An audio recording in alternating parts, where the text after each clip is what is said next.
last year on compassionate grounds because he supposedly had terminal prostate cancer. But he's still alive, and now his prognosis is much better.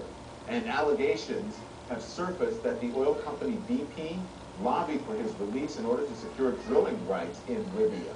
British officials and BP say the release had nothing to do with the oil deal, but our Richard Quest pressed the issue with the head of Libya's national oil company. People will find it hard to believe that there isn't a connection.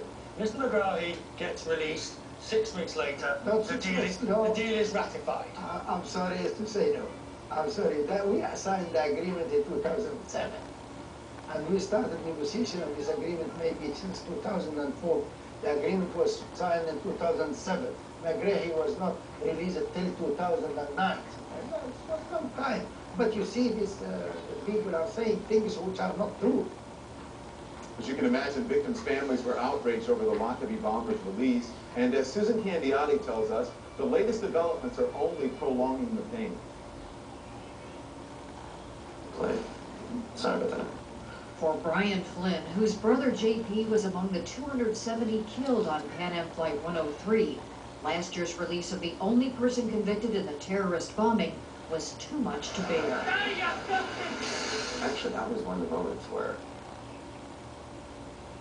you felt 20 years of hard work had completely been worthless.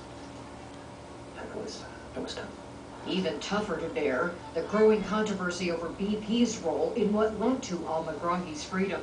But when your loved one is murdered with a bomb in the middle of the air, you're not going to find a lot of peace. So you pursue justice. For Flynn and other families, it's bad enough the new British government says it was a mistake to release al-Megrahi on compassionate grounds. Doctors now say he's not on his deathbed after all. Flynn is doubly riled up about the latest British ambassador's denial that a juicy oil deal for embattled oil giant BP off Libya's coast was the real reason Megrahi was sprung. Business is business, right? But when you cross the line and actually lobby to have convicted killers released so that you can get more business, I think that is crossing the line.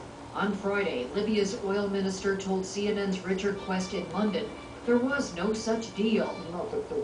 BP has also denied a fix was in. Whether it was discussed is another question.